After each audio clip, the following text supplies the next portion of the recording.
జగన్మోహన్ రెడ్డి గారు అధికారంలోకి వచ్చిన తర్వాత వాళ్ళని అరెస్ట్ చేస్తాం వీళ్ళని అరెస్ట్ చేస్తాం అంటే ఈ సిస్టంలో అరెస్ట్ చేయడానికి ఒక ప్రొసీజర్ ఉంది. మమ్మల్ని అరెస్ట్ చేశారు, కేసు పెట్టి అరెస్ట్ చేశారు, ఇన్వెస్టిగేషన్ చేసి అరెస్ట్ చేశారు.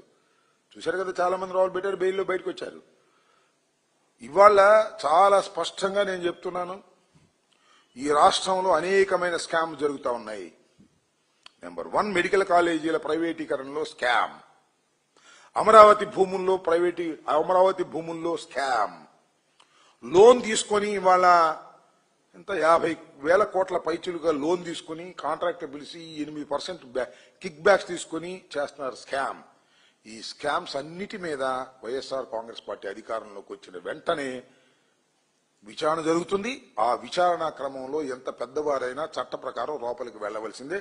అది మేము చెప్పదలుచుకుంది. మమ్మల్ని లోపల ఎట్టేస్తామంటే వేస్తారు, అన్యాయం చేసినప్పుడు వేస్తారు, స్కామ్ చేసినప్పుడు వేస్తారు. అది 15 సంవత్సరాలు నువ్వు అక్కడే ఉంటాను, నీదే అధికారం అంటున్నావు కదా, మేము రానియం జగన్మోహన్ రెడ్డి అంటున్నావు. ఎట్లా వస్తాడో